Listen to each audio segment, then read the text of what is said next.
as you all are sort of standing there on the outside of the mayoral mansion, the funeral finishing up, people saying thank you for coming and thank you for helping the town to you. You'll see Fast Hand Phillips is there too. He walks over. He goes, I think you guys are going to need something before you set off.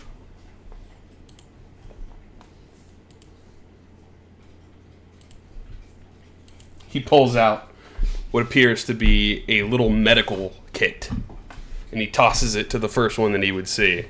Probably be full one. He tosses you what looks to be a sort of like a med kit or a healing pack, but it is a med kit. Standard. Okay. Standard one. You all look really banged up after yesterday.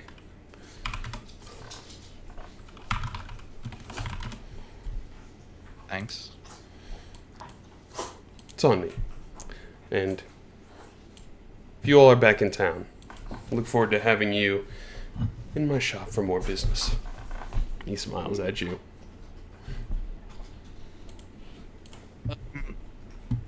We haven't delivered the vial full of dust, right? We still need to go back to Mudroot? Or the Mudflat, sorry. Orville would say to you, I can do that for you. That can be arranged. If you guys truly need. Plus, I know you saw Clark out there, and hopefully you don't have to deal with him again.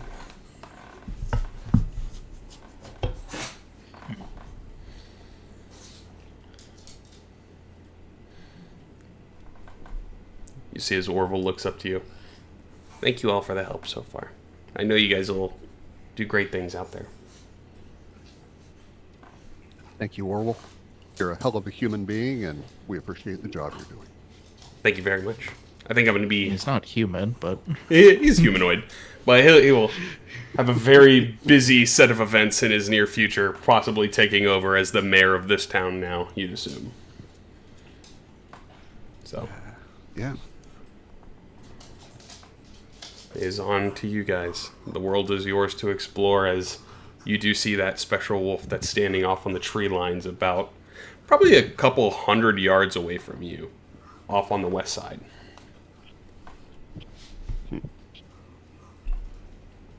So, We gonna follow it? It seems to like yeah, us. I was gonna say, I had a dream, and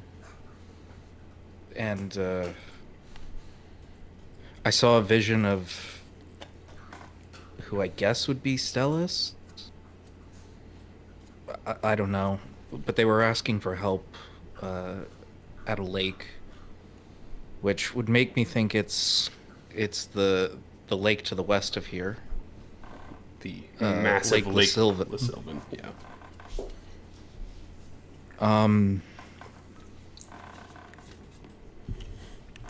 I mean, I've been seeing these visions, so I have to look into this, I guess. But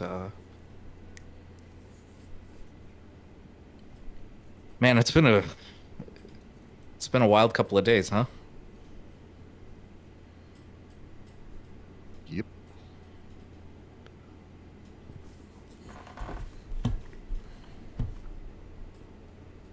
Only a wild couple of days.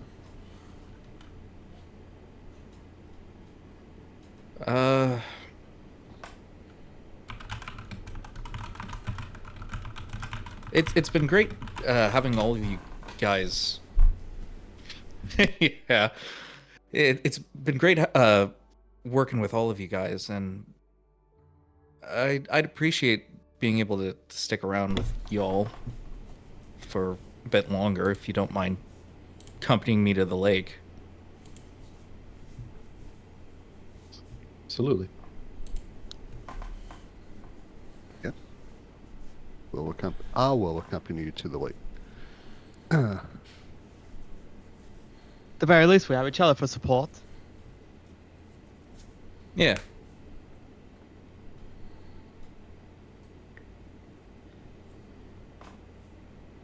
I guess that's where we're headed then, huh? Sounds like a plan. Okay. I'd rather not be in this city for much longer. That's a fair point. So if you are moving out, you can go ahead and, on the map, use the token or draw a line or it wherever you think would be the best trail to go. And then we can do the checks based off of that.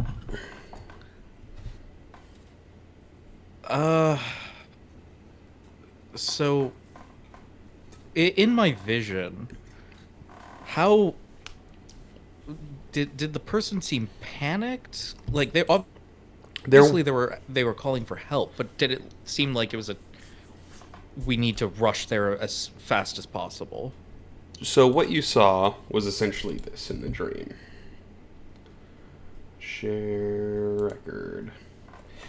It was That is a long arrow. What is that arrow? Non-time essence.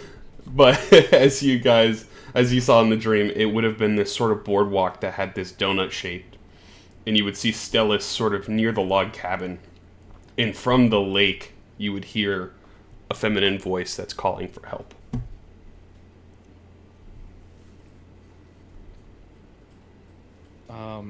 So I just... Wait, so Stellis wasn't calling for help? Nope. Okay, so I guess I got confused on that.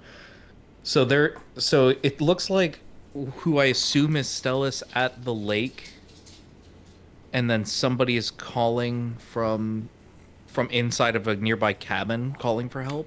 So Stellis the wolf is sitting next to the cabin. And then from the lake Okay. itself, you hear a feminine voice calling for help. Okay, so we're assuming Stellis is the wolf. Correct. Okay. If someone is calling from help from the cabin, I would imagine they must be like trapped in the cabin. So I'm like, how long would it take us to go along like the clear path, not through the trees, to get to the lake? 6, 7, 8, about a day and a half. To cut straight there would take about half a day, if not more, depending if where you wanted to go on the lake. Okay, and where does Stellis seem to be like indicating a path, or just is just in our vision? Seems to be just watching you from the tree line, more so than anything.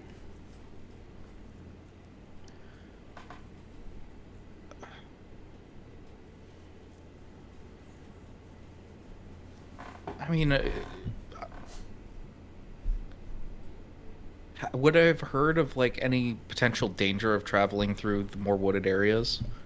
Roll a nature check. Okay.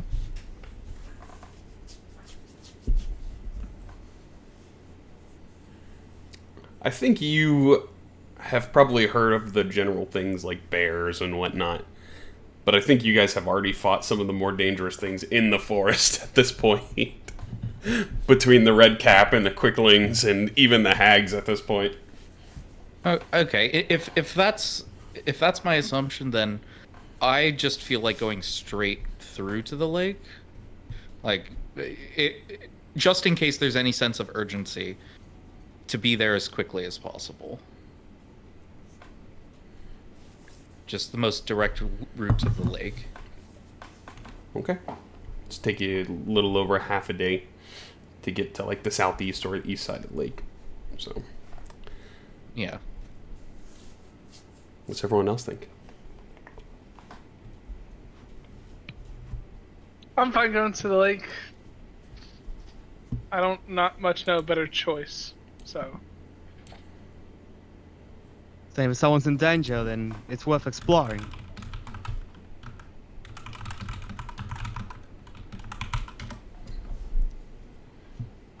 Alrighty.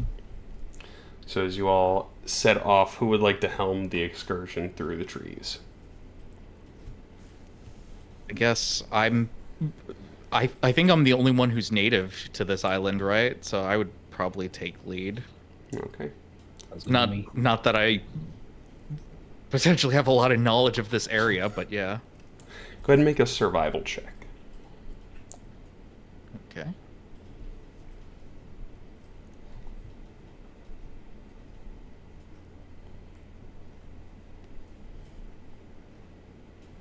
Almost that 20. As you all are sort of walking through, it's very low lit in the forest. You see the fireflies dancing near the ground level, the occasional mushroom and flower that glow, that translucent greenish blue color. It's quiet. It's serene. As you all start to get closer to the lake, I want all of you to make a wisdom saving throw. What? Seriously? Wisdom saving throw? Okay, this dice is going away. Oh yeah, you were in the bucket last week. Okay. He said wisdom saving throw and we're in the woods. That does not bode well for me. So, as Anakin and Mako, you guys are getting a little closer. You're a little more attuned and sensitive to these things. You hear almost like static cutting through the wind into your minds. And you just hear this feminine voice calling out, "Hello? Can you hear me?" Is it the same voice that I heard? You wouldn't hear this one. This would just Only be Mako and Mako Anakin. and Anakin, yep. We hear it nearby. It's in your mind. It's in our minds. It's almost like cutting through static. Like, I responded in my mind. I can hear you. you will hear back steadily, "The lake."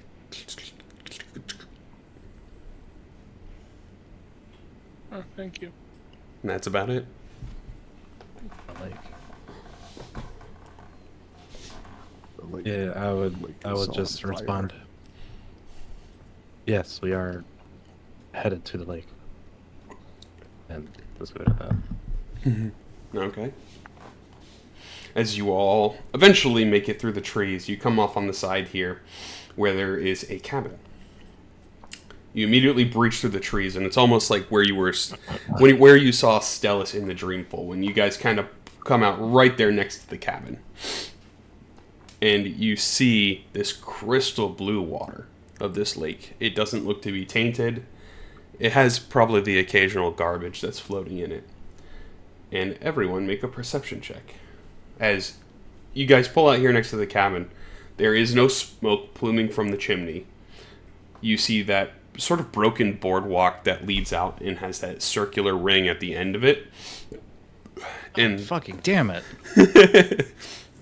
and then Dan, Anakin, Mira, possibly Drake, we'll see.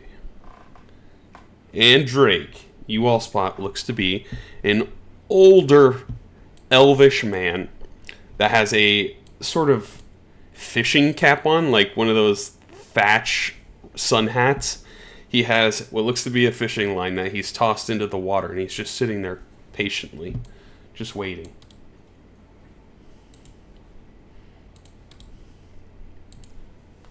He'd be kind of near the docks.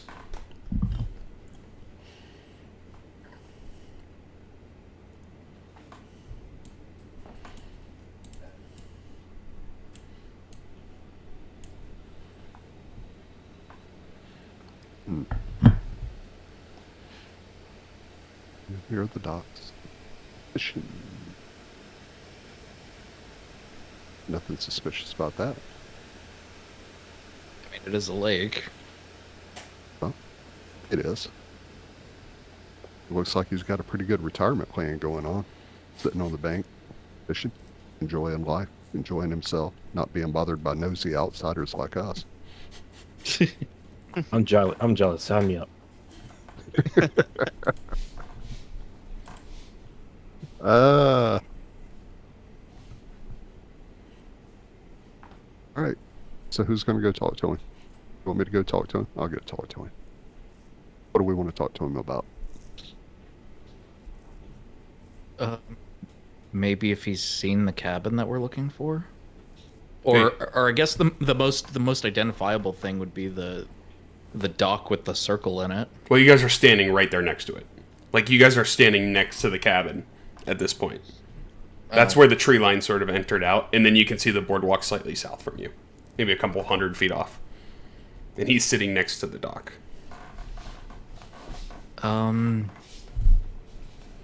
And there's no one calling from the cabin? Nope.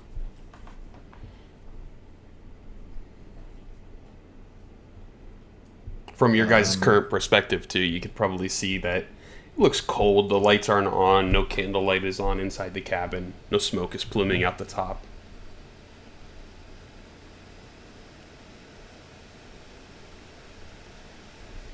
So I guess we just ask him point blank.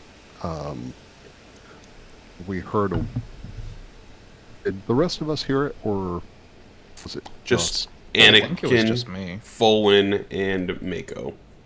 Now. Okay. All right. Sorry. I will zip it since I was not part of it.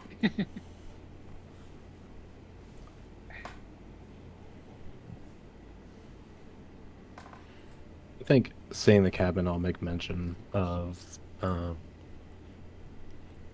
how dark it looks versus how I just received a call out into my mind earlier.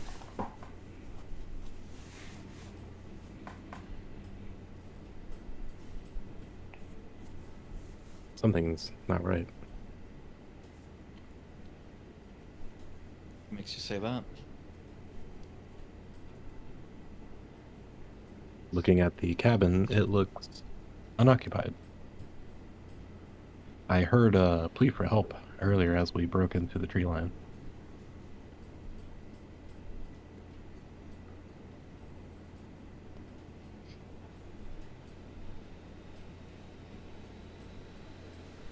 It's clearly not the selfish man. He looks too chill.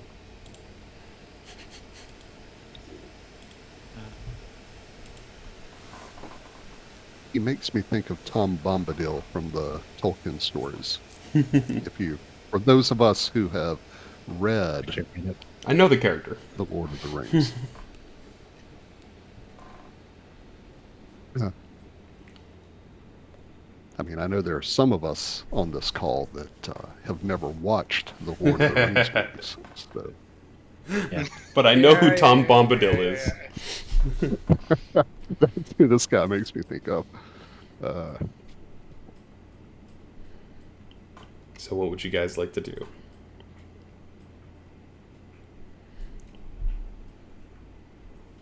Oh there, friend. You walk over, approach as he's fishing in the water, and you call out to him. You see it takes him a moment as he quickly and slowly pulls the reel in, and you see a small little fish on the end of his line. And then he'll turn and look at you and go, "Hey, how's it going there?" Ill friend. Did you get a call too?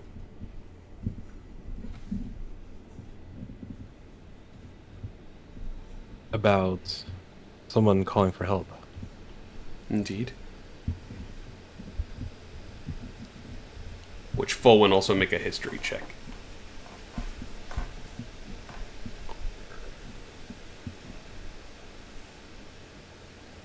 History. A woman calling for help. That's nice. Folwyn, you recognize this guy now that you're a little bit closer. He used to be a resident of Petalsburg, but he randomly set off one day. A couple of years back. Do I remember his name? His name is Nim. People used to call him Old Man Nim. Hang on. Are you Old Man Nim? Yeah, indeed I am. Haven't heard that name in some time. Yeah, you used to live in Petalsburg. That's where I'm from.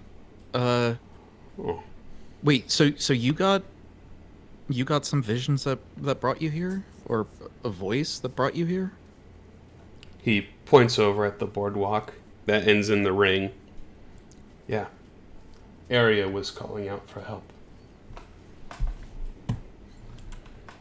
So why are Do you I- fishing here now instead of thing?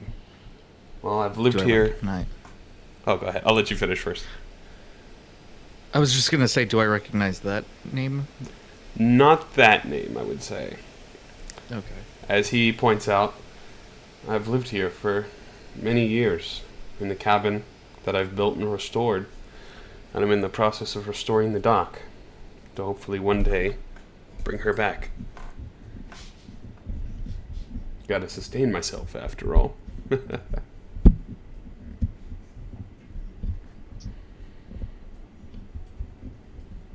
As you see, he has this like tiny, it's probably about like 3 to 4 inches tiny fish on his line.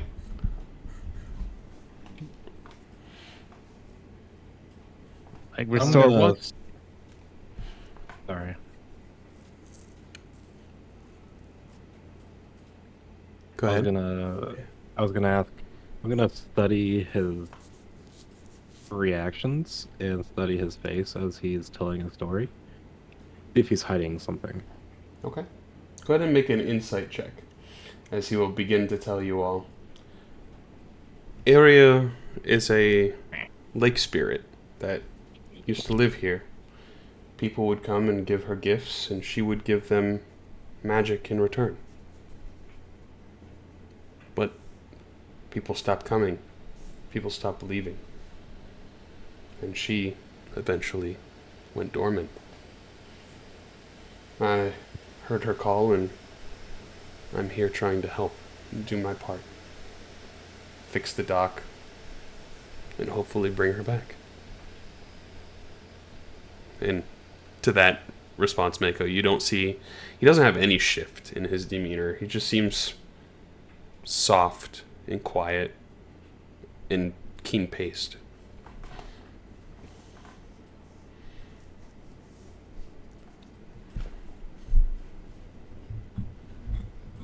Are you all here to help as well?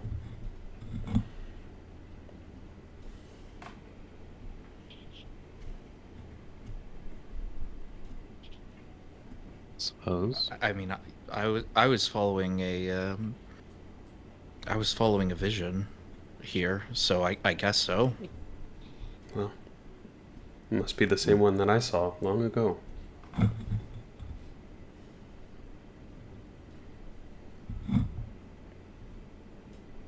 Old Man Nim. If you don't mind me asking a personal question. Oh, of course. Are you in love with Arya? Something deep within me senses the drive and the will to push on and to help someone that needs help. I haven't seen her personally, but I just feel it's morally right. Something tells me that the world's in danger, and she might be one of the few people that can help.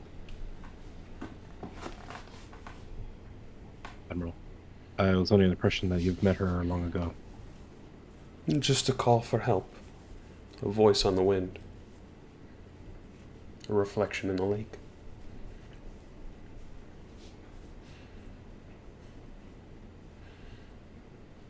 How do you need help from us? Well, I'm very close to restoring the dock, but I think there's one tale that still needs to be completed, and unfortunately I am not able to do that. These old bones don't work as they used to. When it comes to traveling in dangerous missions.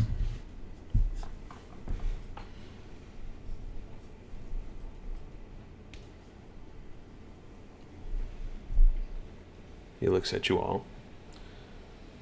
About a day southwest of here, where one of the roads dead ends, there's an orchard. A small orchard. They say that a true act of kindness and charity can make a flower sprout called the Golden Hearth. This act of charity, this gift, could potentially be strong enough to bring her back. At least, so I've been told.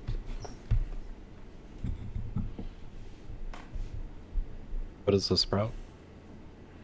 The Golden Hearth. It's a golden. It's like a golden flower.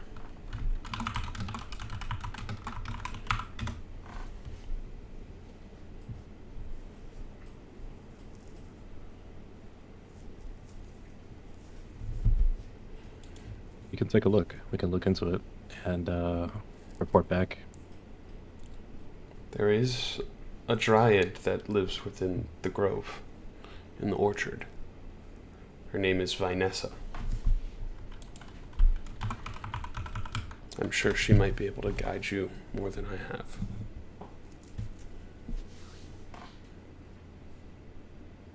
All right.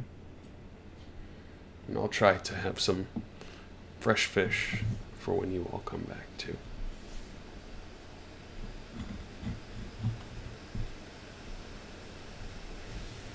I don't think I've had freshwater fish.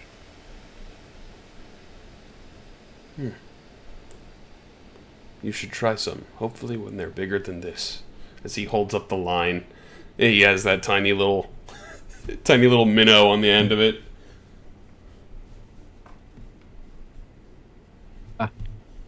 Yes, we could put them on crackers and serve as hors d'oeuvres. Indeed. As he will stand up, clean off the fish a little bit, and tuck it into like a little container he has. He will pull out some hammer and like nails, and I shall continue work in your absence.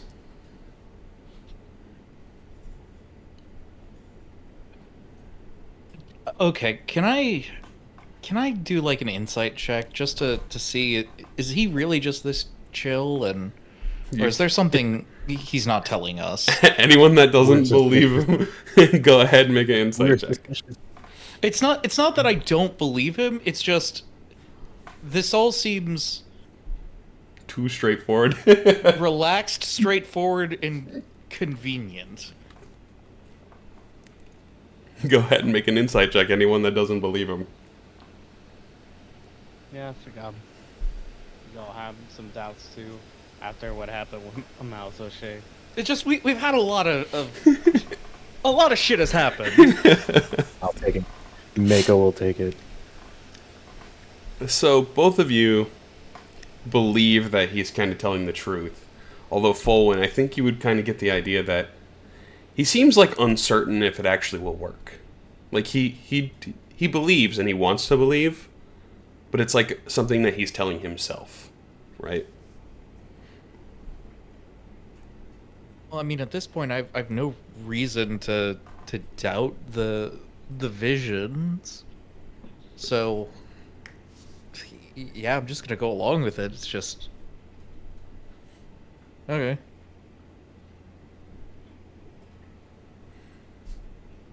He will stand up, shake each of your hands. Good luck, friends.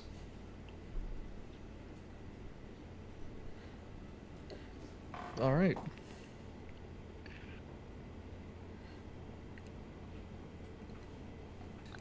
So it's 22 hexes.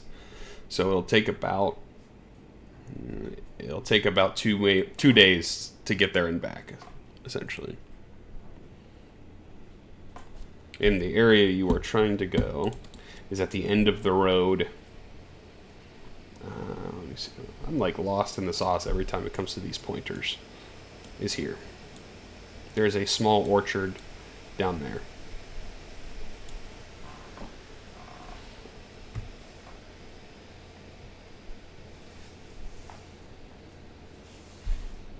You'll see he'll steadily move over to that boardwalk, where it has some of those planks that are disheveled, and he'll start like hammering some of them into place.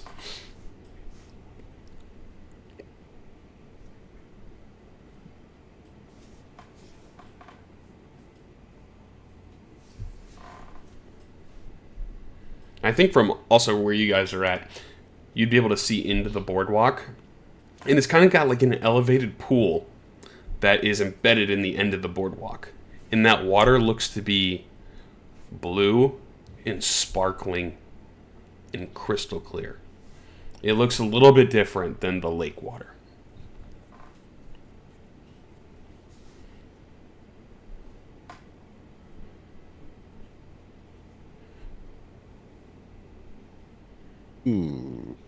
It's a little more clearer than the lake water. Clearer, more sparkly, more deep blue in color. More bluer. It almost seems like magical as like a quote-unquote way of describing it poorly.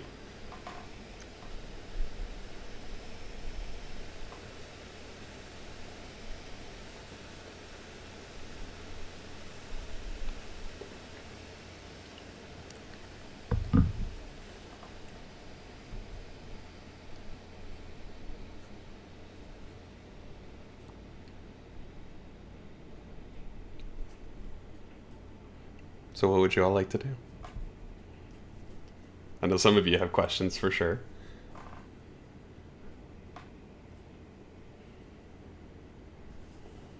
Hey, where's do we see anything else of note around this lake? You see the elegant evergreen trees lining the edge. You'd probably see the occasional fish and possibly turtle swim by you. Nothing looks dangerous in this lake, as you can see almost through to the bottom in some areas, just with how clear it is. What about the cabin that's in the image? Do we see that? You see the cabin. It's currently not lit on the interior, so you don't see any candlelight or anything, and no smoke pluming out the top. You'd assume that is the place that Nim is probably living on his day-to-day.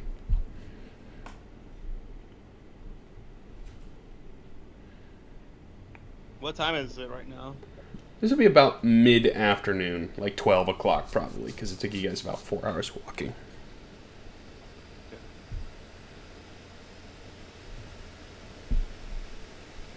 Although you know as soon as you start walking through the forest, under the tree cover, not much light gets through the tall trees because the trees tower hundreds of feet tall and not as much light gets to the bottom.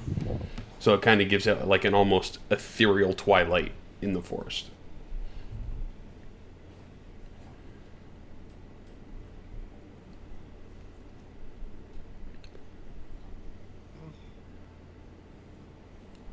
Guess we may not have much of a choice but to carry on. Guess so, yeah.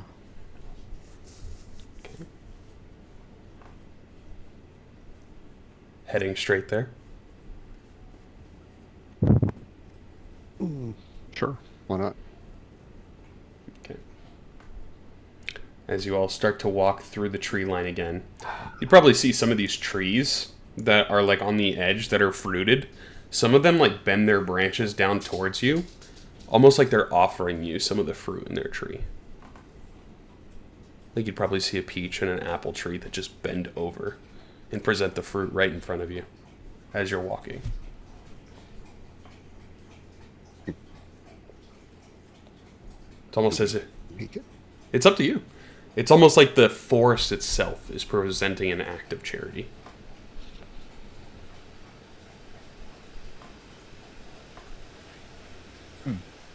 So we have the forest presenting us with offerings. So the forest is alive. So that's an interesting challenge you have put before us there, Pat. Do we take the fruit and risk offending, or do we not take the fruit and risk offending the forest?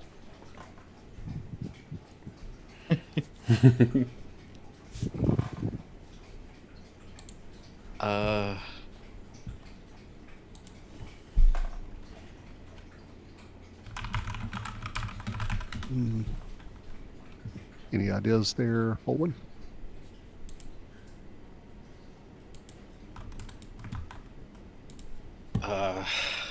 Well, one, you'd probably know that this is probably something that's normal for these areas. It's more so Okay. prominent in the Evergift Glade, but it's not unheard of it being elsewhere in the forest. It's just as your first time encountering these fruit trees. Okay, so there shouldn't be a problem taking the fruit then? You wouldn't think so. Okay. Yeah. No, it should be fine. I'll take fruit. Okay. You grab some fruit. It feels like perfectly heavy to some sense. It is unbruised, and it looks like some of the most flavorful fruit you've ever seen.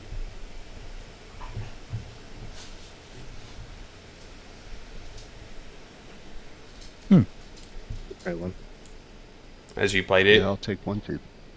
as each of you, if you do taste the fruit, it is probably the sweetest and most refreshing fruit you've ever eaten as your teeth just sink through it. And if you have the apple, you have that like solid crunch before some of the juice gets let out within your mouth.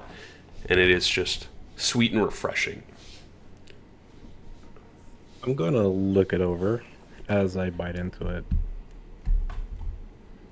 Yeah, looks like a perfectly normal, albeit maybe slightly bigger, and also more colorful, more vibrant apple. I'll hold it up to my nose and give it a smell. Anything off about it? I would say it smells probably a little more sugary to some degree.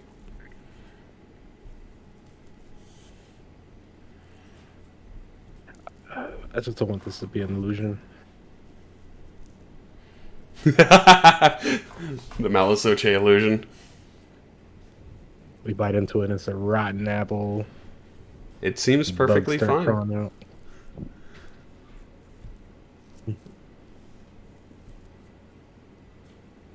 And are we too on edge? I look around our party as I ask. Are we just too on edge?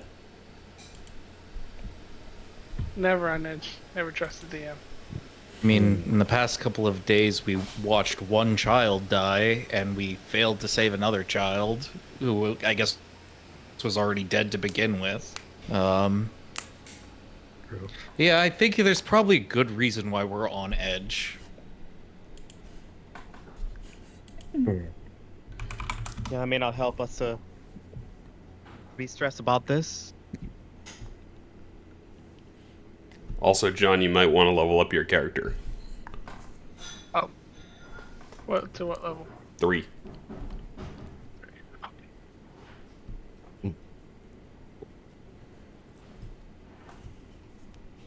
Do it. So, as you all make your way through the forest, eventually night falls as you're towards the edge. Would you all like to rest here or push on?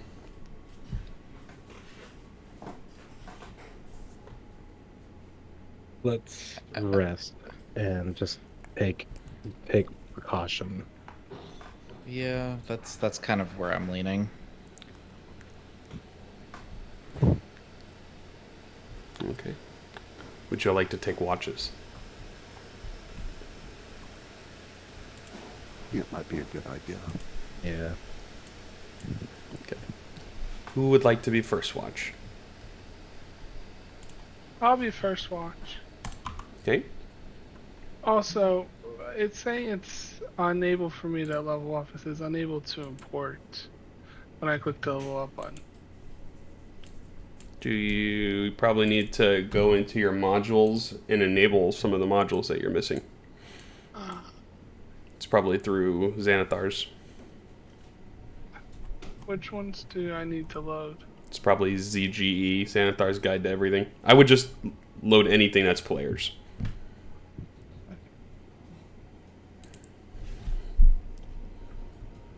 So who would like second watch? I'll take second watch. Dan? Third watch. Take third I'll watch? take third. You can buddy it up if you want. I mean, if you want a buddy, sure, but at the same time, I mean, I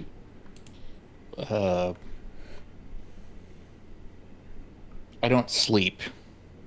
I trance, so I don't disturb. Less likely to disturb me waking up for a watch. In that case, I'll take the last. Okay. Wait, what? Full one's saying he could take 3 and 4. Oh, I see. Yes. It's up to you guys. Okay. I will take a full rest then. Okay. I want 3 of you taking the watch to roll a d20. Just D20? Yep. This is sort of like danger level for the forest.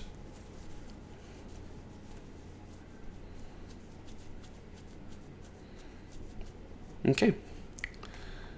As you all are resting, watching, it is very quiet, peaceful. You see a lot of those glow bugs on the forest floor dancing around, providing you a little bit of light alongside your campfire. The night seems to go peacefully, except for Mr. Anakin, as he goes to sleep. Anakin, in your dream, you remember an individual from long ago that you had fought. Someone that you had taken down and defeated in combat. As you are sort of in combat with the sword fight before he is fell, you see him look up at you. His eyes, the light in his eyes starting to go out as he's looking at you. And you see his eyes start turning pitch black. As you look at your sword that you're holding. And you see it start to change. You hear a voice. Something you've never heard before. It's almost deep and ominous. The power is becoming yours. I'm interested to see where this goes. Use it well. As you see the face of this man that you have defeated in combat, it starts to rip in half, pulling him apart, and from within his body you see shadow explode out, covering the area, making you stand in nothing but pitch black, holding this new sword in your hand that you haven't seen before. It has a metal handle. It seems to glow. As you wake up in the morning, you see the same metal handle sitting next to you.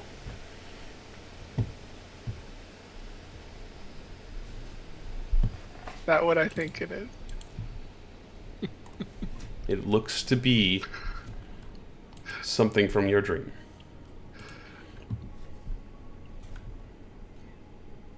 For narrative's sake, I think it would make sense that it would be a rapier. A flavored rapier.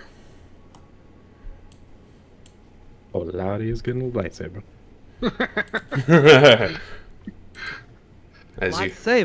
As you all wake up in the morning and you guys have the day to yourself. Before we go on to the day, I'm looking at the modules and I don't have that module you're saying.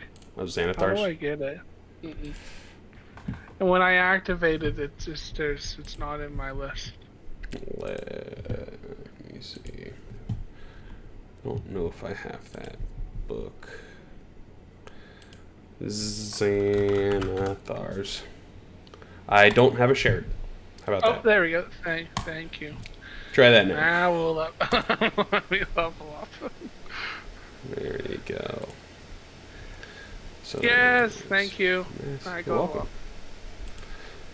You can use charisma, I think, as your weapon as well. Think so. And it would be... There you go.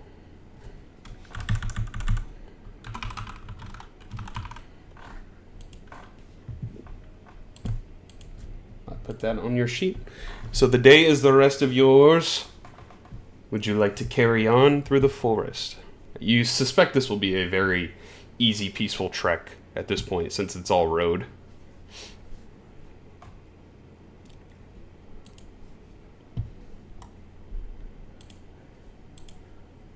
Mhm.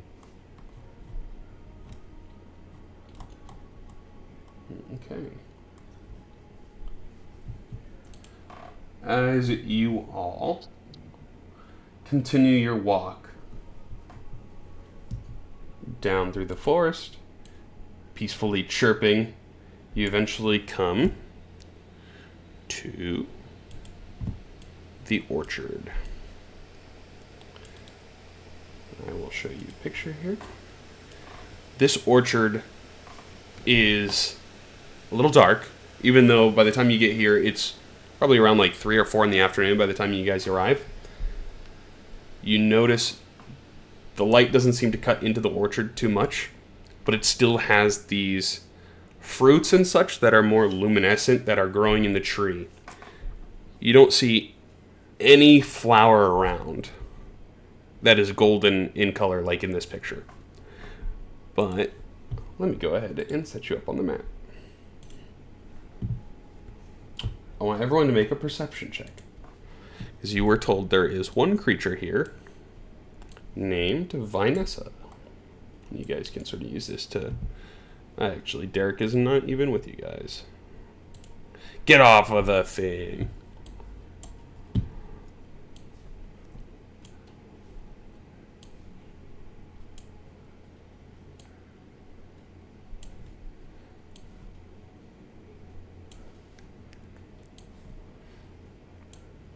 And then I will describe to you. We have all a what you map. see. As soon as you get here, you see, where is my, for those of you that rolled well enough. So Dan, you see it looks like it's trying to hide. For you, it's not doing a well enough job.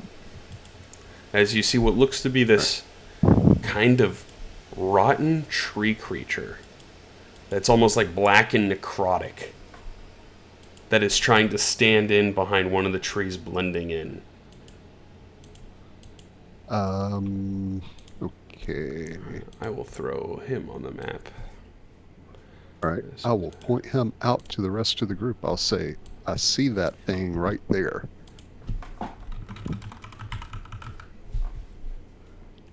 And he would be like right under the main tree, and he's pretty substantial in size. He almost looks like a tree himself, but almost like a dead tree. So I will point out. There you go, on the map. And you see he is laying still, unmoving. All right. Yeah, I will point him out.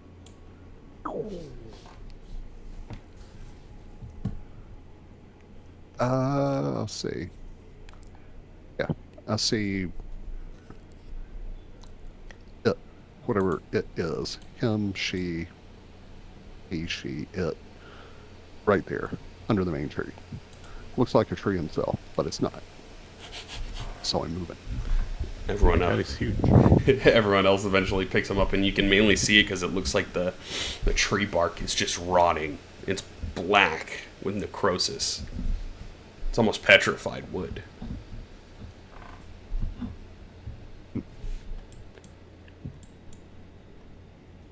Okay. But he seems stationary.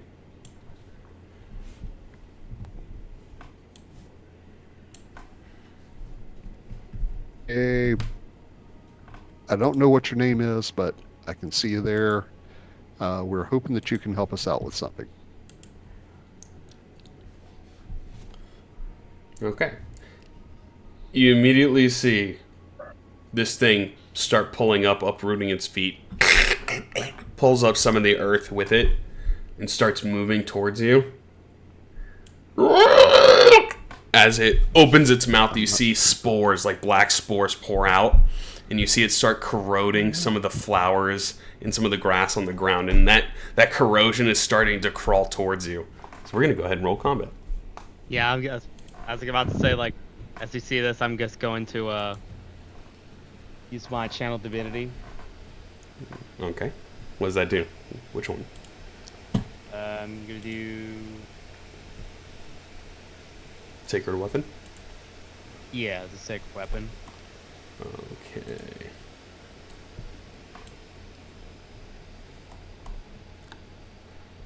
This is a siege monster, so this is awesome. Oh my god. Go ahead and change the music. Have mercy on us. We're only level 3. Oh, what are you talking about? It's fine. It's fine. And he's only like a CR12. You guys you'll do good.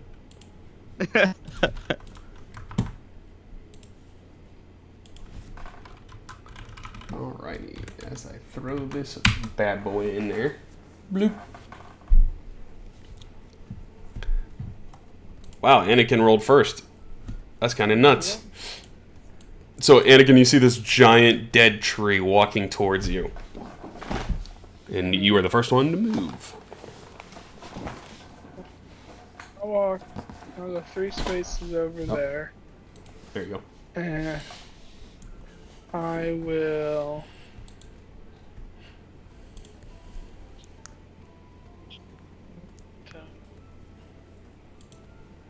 Hold on. I'm done wrong. Ooh, kind of like the speed. Oh, heck yeah. Why does it not let me? Hold on, bear with me. Try it now. I'm trying to do an Eldritch Blast, Oh. and it won't let me drag the. Are you dropping it on the token? I'm trying to. It's not even. I'm not even see the where I can drop. Did they update this page at all? You had it unlocked, Because- buddy. There you go. Is it there now? Oh, yeah. Yeah, you had it unlocked for editing. Oh. Okay. 14 misses. Or it hits the tree, but it doesn't seem to do damage to him. Okay. With that, I think I will.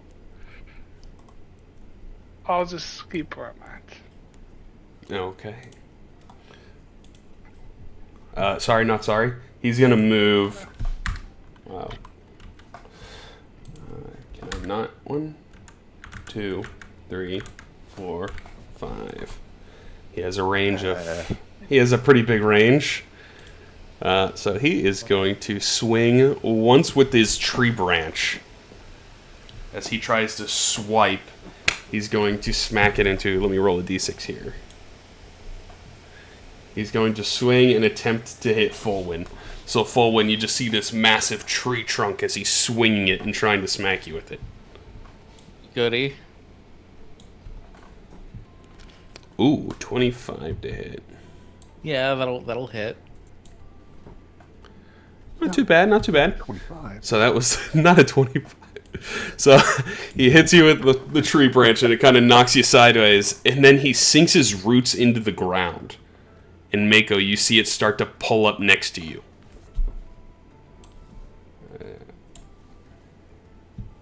That is an 8. So you see 11. Wow. So Mako, you see some of the branches come up underneath your feet, and it's trying to grab you. And you see it has those thorns on there, and it was trying to grab your leg, and you just jump out of the way. That will be the tree's turn. Fulwin.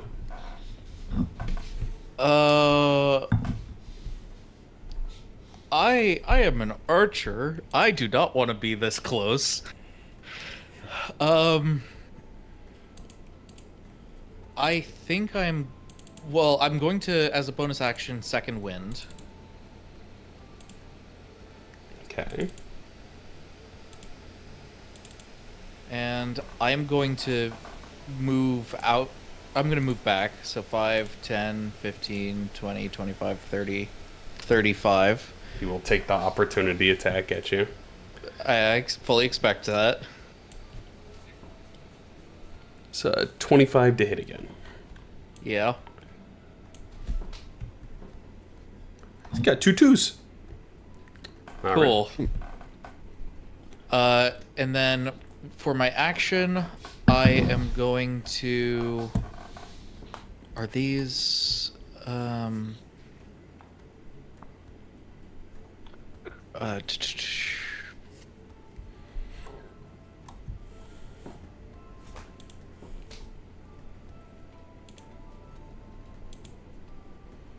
Okay.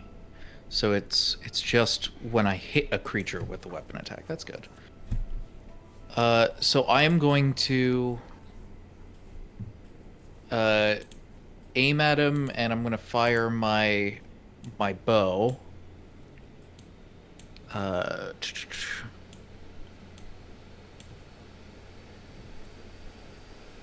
That hits. Okay, and I'm going to expend a superiority die to use distracting strike. Okay.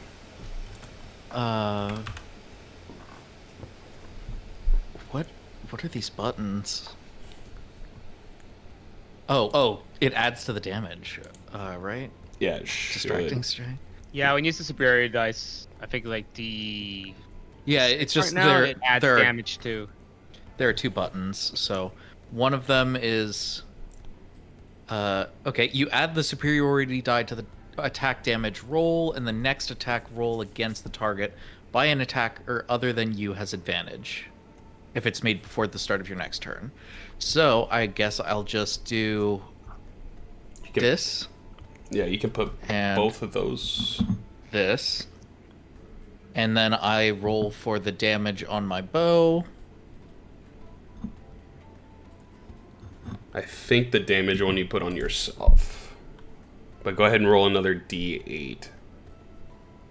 Oh, did I put it onto him and not me? Yeah. The grant advantage attack is on him, and the other one's on you. Okay. But even still, 6 is really good. 12 damage. 1 hit.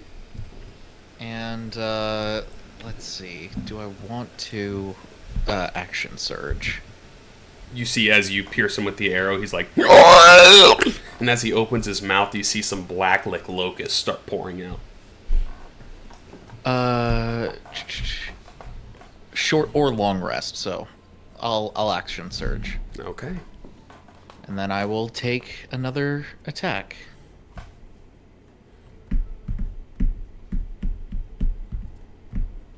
I don't know why it gave me advantage there. From your thing? What thing?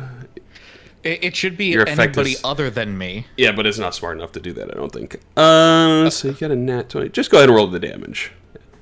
Okay. We'll roll it this time that it gave you the advantage. Well, the 20 was the first roll there, so it probably should have been the 20. I don't think that's how it works, but that's fine. Is it? No. Okay. Okay. And then that's my turn. 2 12s, not too shabby. Drake.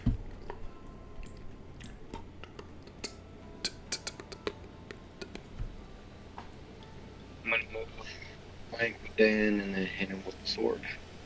Okay.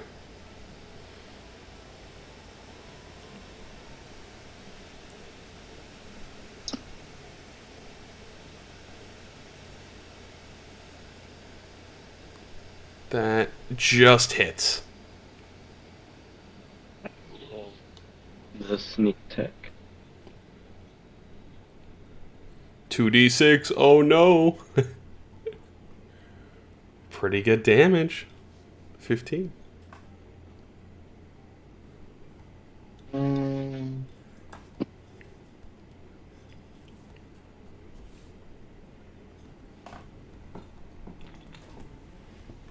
That'll do it. I'm done. Alrighty. Dan.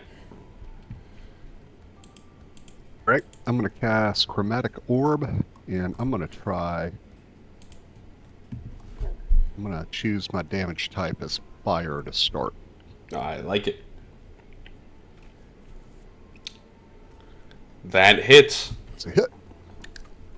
You spin it. Fire. Fire comes out. Ooh, big roll. Fire doesn't seem to do anything extra to this guy, but you did roll pretty dang well as you nail him with 21 fire damage. You see some of his tree trunks like starting to break off. Okay. Let's see. He'll get an opportunity attack if I move. He already used his reaction. Oh, he did. All right. I will vamoose. 1, 2, 3, 4, 5, and 6. Right there. That's my turn. He is vulnerable to the fire. I didn't even see that on the sheet. I was a little too low. So yeah, the fire did extra. But that is really good to know. That's it, Dan. That is it. Alrighty. Mira. As I'm seeing this tree being starting to burn, and I'm like, it's like I'll be like, looks like we're in luck. As I take out the great sword, be ready to swing. I'll be like, against the fire, my heart is blue, and I'm basically gonna cast Searing Smite. Okay. So you see the great sword getting that like blue flame touch.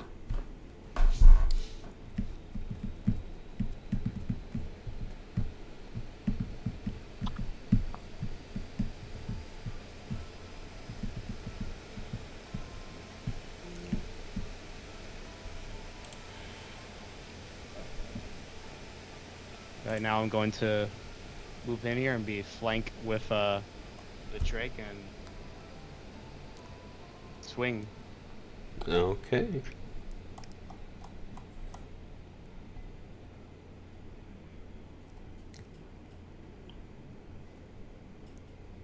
Oh, that's 20! Nat 20. Oh, with the series, like, this might just do it, actually.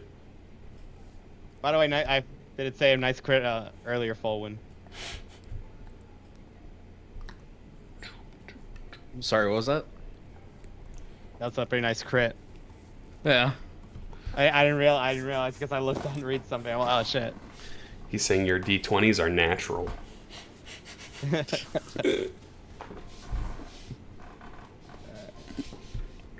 sure I got this right here.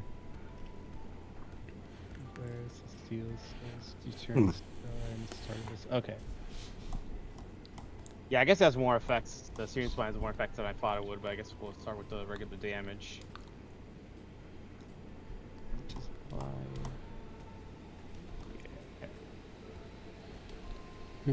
Yeah, target weapons on. Perfect. Let's do it. Oh, he's hurt. He's looking really hurt. Alright, so now, because he's in flames, at the start of each turn, so spell ends, target must make a con saving throw. Which I'll do it to him. Wow, okay. And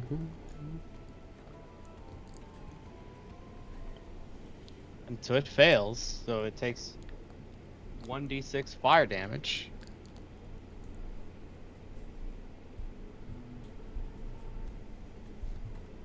That's at the start of his turn, isn't it? Oh yeah, you're right. Might be. You're correct. There we go. I was like, wait, this is a level 1 spell? No, I mean it's pretty good for level 1, I gotta say. It's but pretty no, good. It's Not, that's level 2. Alrighty, is that your turn, Mira? Well, I can't risk, getting hit and... He uses reaction already.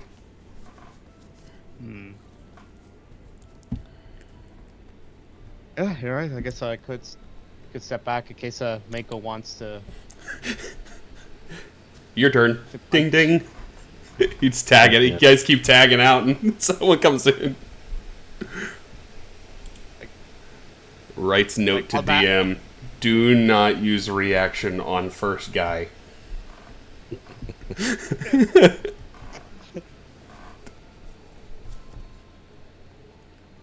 So like I tag out and leave some room for Mako to get some attacks in, and that'll be then my turn. Okay. Gosh, Mako might just kill him. Mako. Tag me in. Advantage. Mako's gonna do what he does best and hit him with a spear first. Oh, I thought that was gonna be a 20. It hits. He's unfortunately non-aberration still, but 2 damage works. What's my key points? Key point for Blurry Blues. Sender. Hits. Then That triggers your unarmed. yep.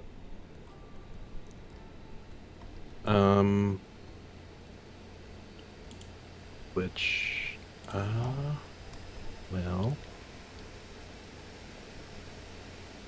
where is it? I don't think you put it on your actions yet. I think I did. I think right now anyway I'll just keep hitting. Okay. And then decide on second attack. Here. The second one hits. 4 damage. Low damage. And I think for the key fuel attack, also at third level, if you spend 1 key point or more as part of your action, you can make as a part of your action, not necessarily bonus action. Yeah, it's part of the attack. So you can Right. you can make one more attack, so technically 3 unarmed. 4 key powered strikes for flurry blows. If you spend 1 key point or more as part of your action on your turn, you can make 1 attack with an unarmed strike. Or a monk weapon as a bonus. Oh, okay, never mind. As a bonus action before the end turn. Okay, never mind. Yeah. I thought you had something for your monastic tradition too. For open hand. Yeah, the one that you like knock them prone or something. Yeah. Third level, you can pose. Okay. Next 7 throws, push up 50 feet, can't take reactions. Until the end of my next turn. So I'm going to. Does it look rooted into the ground? He's unrooted now, but you can see some of the black decaying wood is starting to fall off of him onto the ground. I'm going to impose a dexterity saving throw on him or be knocked prone. Okay. What's my dexterity save? You got it? I can roll it if need be. Yeah. That is a 13. What is your key save DC? 8 plus proficiency plus wisdom.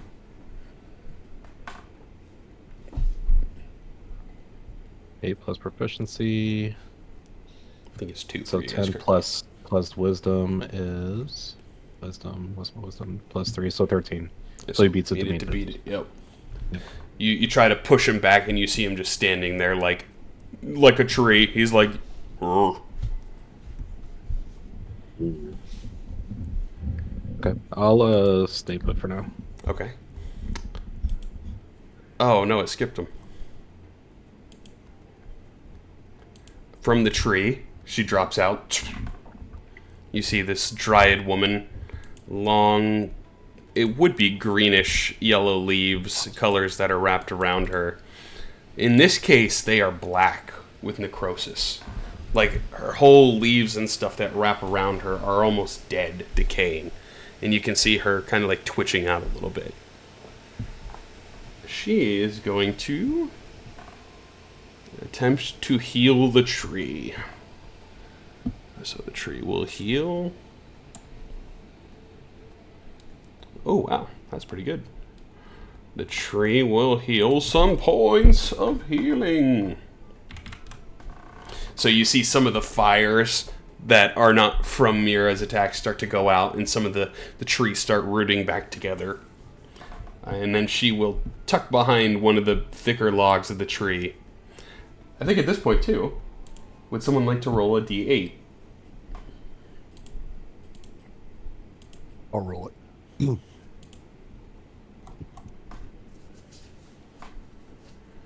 8. Okay, I mean, that's fair.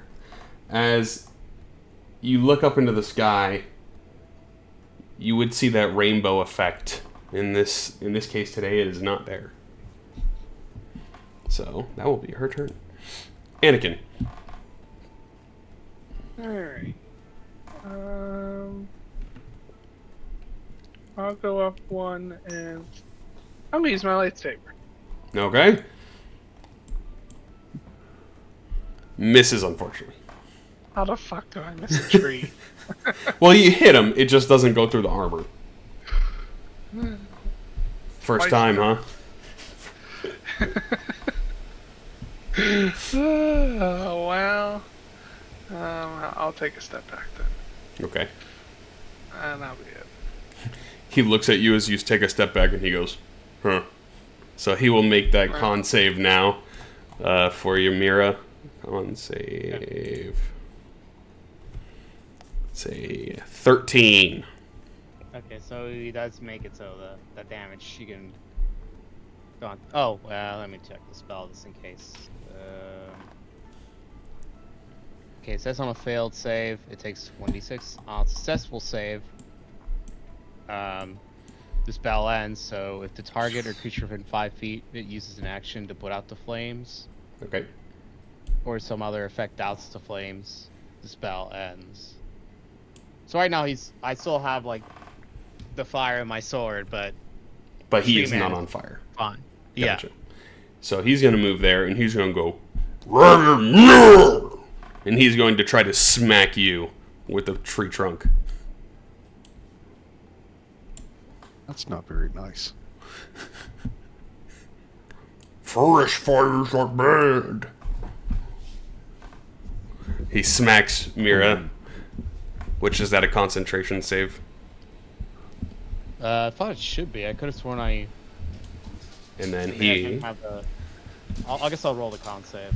He will sink his roots into the ground towards you, Dan. Oh, I'm fine. Okay, that's good too. So, Dan, as these roots sink into the ground, they come up and they grab you quicker than you expected.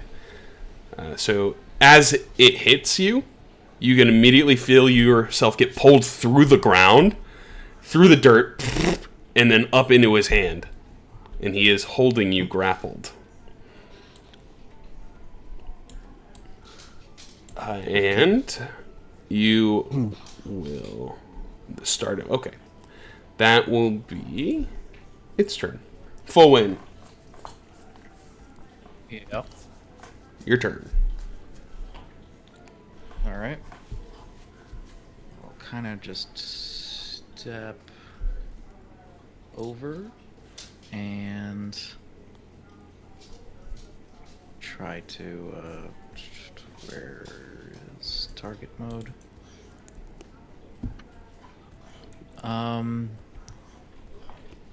I will attack with my longbow. Okay. Dan, what's your AC? Dang it, it didn't select the Oh, it did miss, okay. But Dan, what is your AC? God damn it. My AC is 12. Okay. Since the 14 hit in between, he moves Dan over, and Dan gets shot by the arrow. Go ahead and roll damage on Dan. Damn it!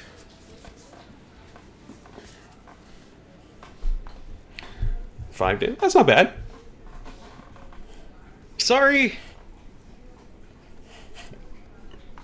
You probably hear the tree go.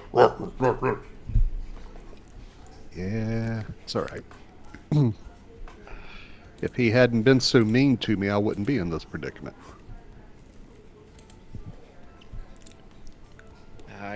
There's nothing else I really got for my turn. Okay. Drake.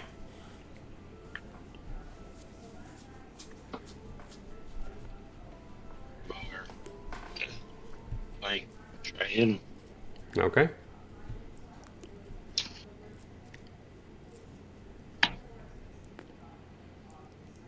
That hits. 23 I does will attack. indeed. You attack Dan. Okay. Oh, No, for a really good damage. The tree's looking really hurt. You see it's struggling to hold on to Dan at this point. It's starting to slow down a little bit as it's trying to keep up with you. Starman!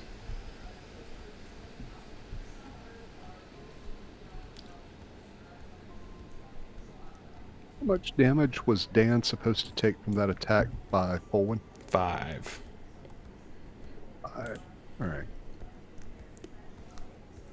There you go. I am now damaged. You're damaged. Mm-hmm.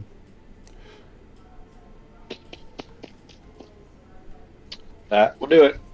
It sounded like you were actually running for a second. Alrighty, Dan, you are grappled by the tree. Well, grappled doesn't mean I can't cast spells.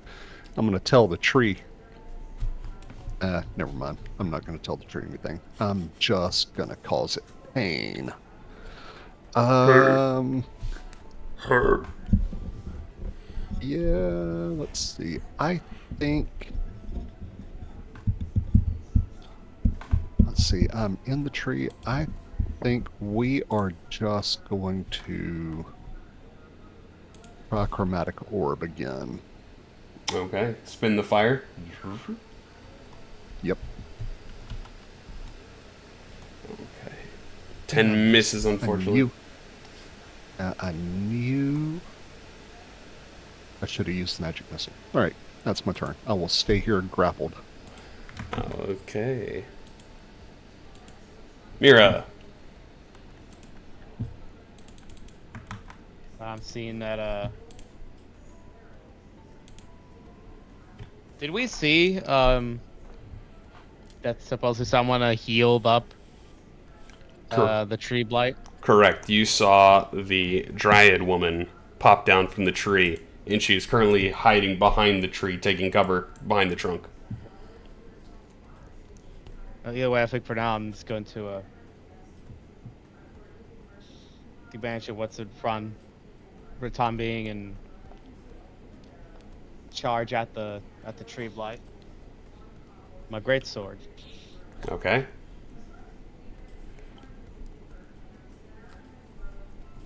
Roll 12. Roll no. 23 hits.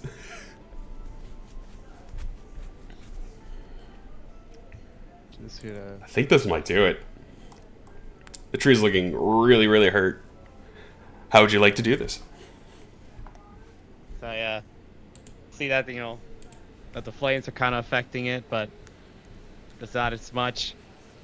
You guys did could put him out. I was able to see an opportunity that Drake granted. Use the searing smite with the power of the radiant energy imbued in the great sword too. And it's able to do one really nice staff that engulfs it in blue flames. Alrighty. So as the blue Then pull it flames out. overtakes the tree, it starts to burn. It starts freaking out, spasming side to side. It drops Dan onto the ground, and you see it start to shake viciously side to side. And as it does, it slings off some, it looks like branches, like spines and branches. In the distance, you see one of these deer that's currently walking through the orchard, trying to grab a fruit, get nailed by one of the branches and falls to the ground, and it starts bleeding as the tree burns up and turns to nothing but ash, a large pile of ash. You will see and hear from behind the tree as well the dryad woman fall unconscious and is laying on the ground.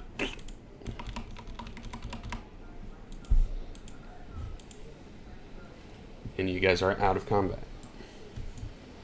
Let me see if I can find a token.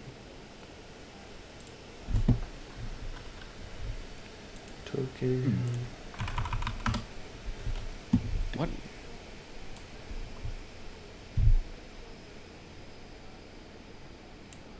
What happened here?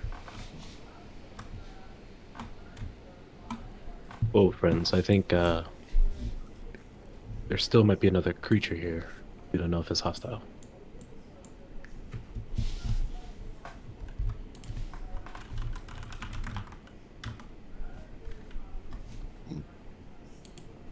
Well,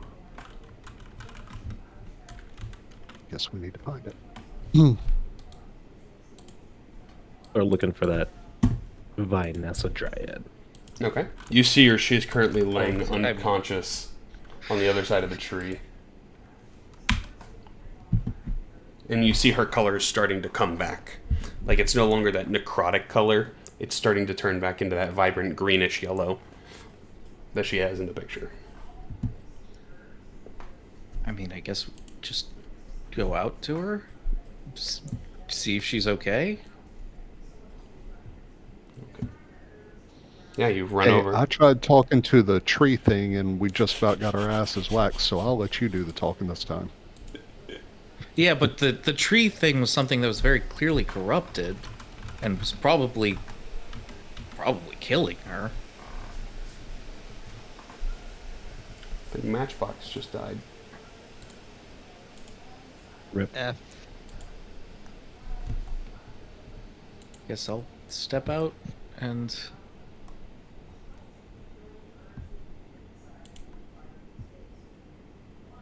Oh, there we go. What's happening with that music? They're back now. Okay. So you see she is laying on the ground, steadily breathing. Her color is starting to shift back into that vibrant color that she had before.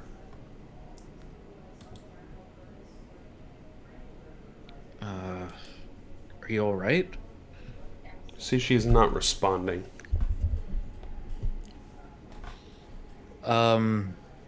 Does it seem like she's hurt, or? She seems to be at rest currently.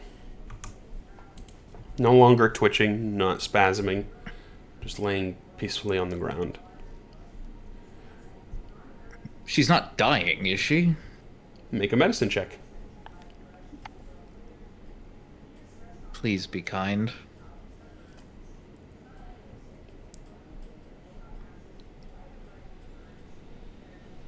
She seems to be steadily breathing. She seems fine. You see the color starting to come back to her. You probably get the feeling that whatever that creature was might have corrupted her, twisted her. You do, however, hear the of the deer that is laying bleeding out, not too far from her.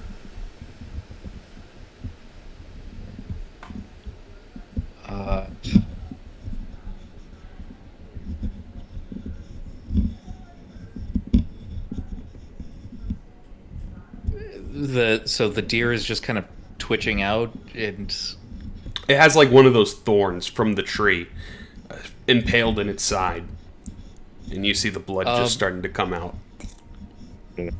does it look like a mortal wound on this, or? It looks like it could be patched up. I don't want to touch this directly. Is there like either gloves, or is there anything in my inventory that I can just like grab it with? I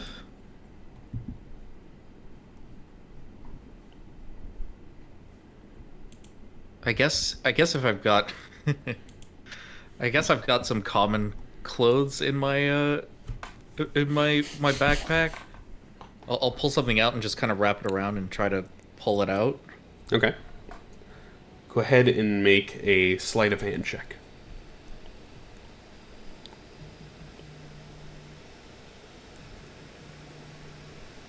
So you walk over to the deer, wrap your hands, and in one fell swoop you pull it out and you see the blood gush for a second before it starts pouring a little bit more hastily, but the spine is removed.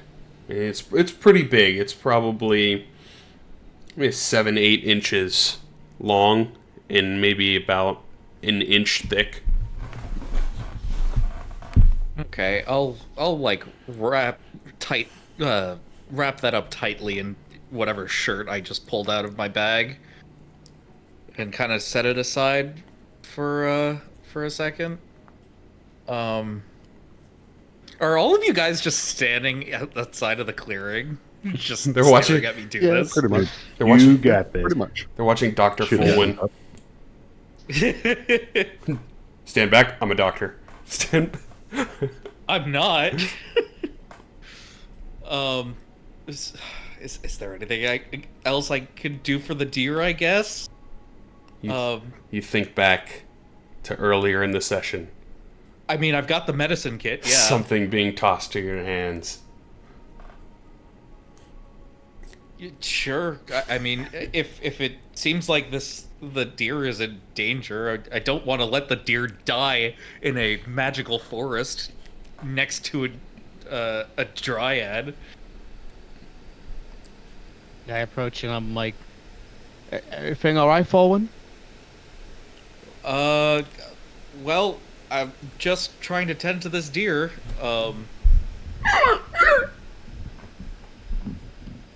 Yeah, that. Do I see do I see its wounds? Like, You see, it's like got a big, maybe an inch thick hole in its side. oh, okay, it's not too bad. I mean, that is not a great wound to have. Exactly. But either way, I'm going to approach and use lay on hands. Okay. How many points would you like to use? I think I'll go with 3. Okay. It's a 3 HP. So as you pump in 3 HP, you see the hole close up. And then it is still there. It's still there, but yeah, the hole's no longer there, but there is no hair.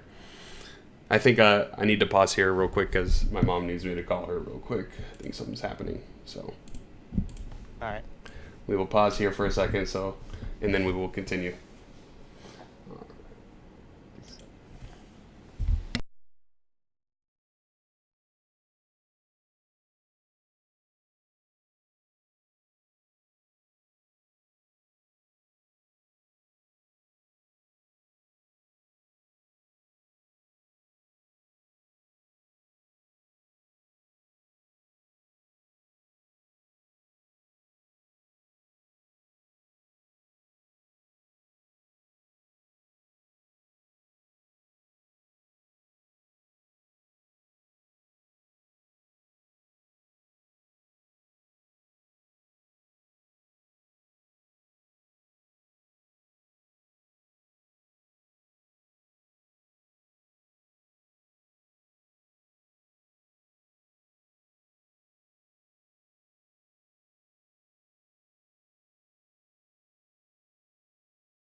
Hey guys, you there?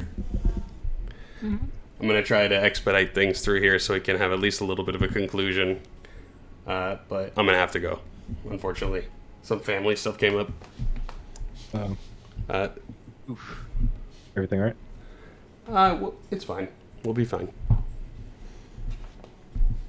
I'll text you guys after. Okay. Yeah. So, if everyone is back, I know there's some people AFK, but I'm here. Yeah, I'm here. Yeah, I'm back. okay. For sake of granularity, I mean, there wasn't much more to this, honestly, anyway. As the fixing up of the deer, you will see the dryad woman steadily wake up, and you'll see a tear roll down her face and hit the ground. As that happens, this act of charity, this kindness that you've granted to the deer, the teardrop sprouts into a golden flower. This is the golden hearth. Can only be sprouted through a true act of charity, and through a true act of kindness. And she will look at you all. You came for this, didn't you?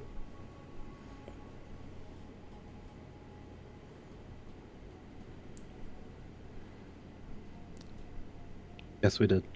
She'll pluck the flower and hand it to you all. I know what you have to do. Toss it into the ring.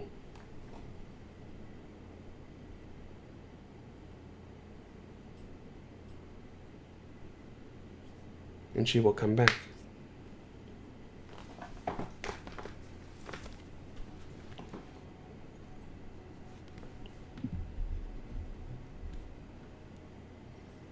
So, as she gives you the flower, you can see the night starts to grow on, because it took you guys a little bit of time to get here. And for the sake of expediting things, to get back to the lake over the span of the day, reaching the outside of the lake, do you all throw the golden hearth in as Nim has fully restored the dock? I think we should. He sees you all come back. Welcome back, friends. He's smiling.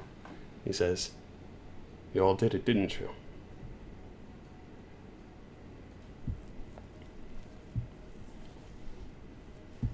Yes, we did it.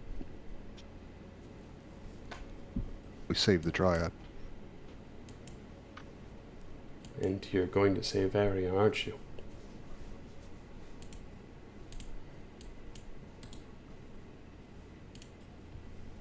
Think so. That's the plan. As you see, the boardwalk is pristine with the wood. You seem to work double speed, kind of having this newfound hope that you guys were there and on the case. As you see, as you walk closer with that golden hearth, the water starts to shimmer and glow almost as it gets closer.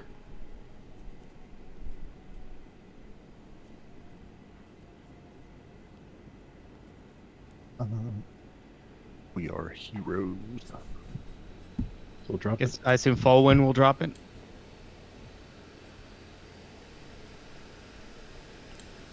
Whoever you would think, or whoever has it.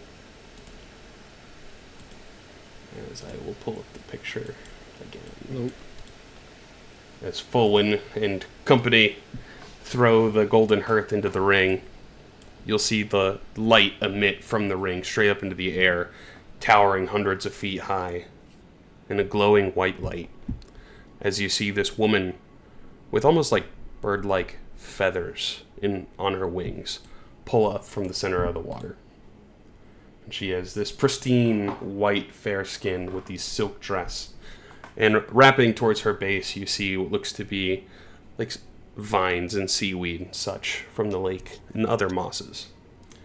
As she pulls up, thank you all for answering the call to help. Your act of kindness and charity is definitely worth note. And I ask you all a question. Why? What is your goal?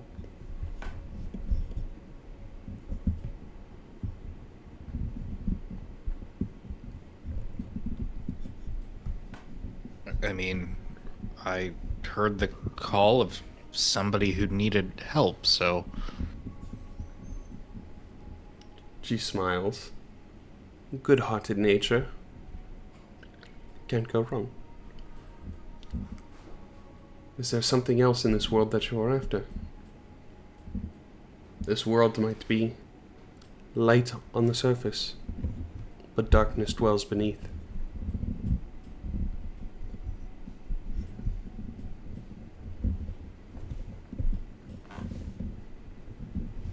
I guess some of us are trying to figure that out as we each feel that we have a calling. I can sense I your mean- calling will take you far and beyond. And the answers that you seek may beneath the waves, beneath the surface.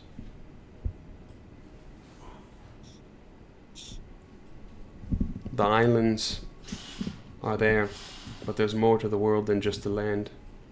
And you know that well, as she looks over at you, Mako. Life teems above and below. As she smiles and outreaches her arms. You all should experience this as well. And here is a gift from me to you. You see a little bit of blue sparkles flutter out of her hand towards you all. And you all gain the ability to breathe underwater. Permanently. Oh, nice. You also all gain a swim speed, equal to your walking speed. And Mako, who already has a swim speed, yours is doubled to your walking speed. Holy shit. I have one more thing for each of you. Well, for one of you. A gift long ago presented to the lake. I have no need for it. It is yours. You just must fetch it from the center. And she points towards the large Lake Lysylven. You will find it in the center of the lake if you dive deep.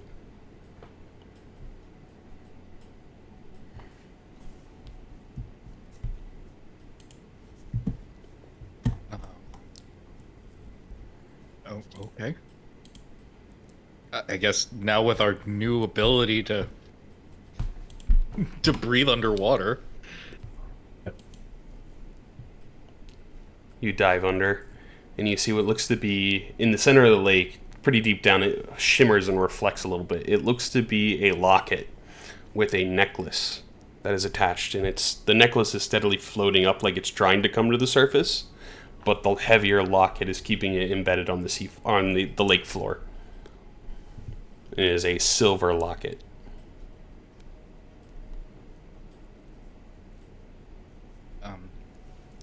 I guess I'll grab it and go back. Okay. As you open the locket up, it has a sparkling drop of lake water inside of it. You assume that this fragment of the lake water never evaporates and is forever contained within the locket. I think at this point, make an Arcana check.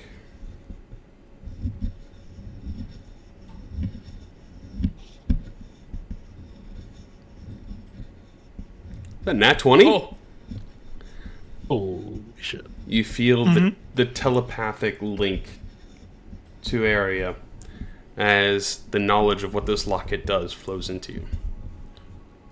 It lets the attuned person be able to see normally in murky or dark water, up to 60 feet. Kind of gives dark vision in the water. It gives you advantage on wisdom, perception, and survival checks to detect, track, or follow aquatic creatures. And it also acts as a +1 bonus to your AC. So I will throw that, or let you all discuss who would like that item. This is the Locket of the Lake Spirit. And I don't think it'll be good for me. She will say, "Thank you all again." And starting to flutter out some of this like blue sparkling energy into the air, hopefully to reach more people to come. Just as they used to here. Before people forgot. So I will let you all decide who wants the Lake Spirit, the Locket of the Lake Spirit. And I think this is a good stopping point for the session, sadly. I know it's a little shorter one.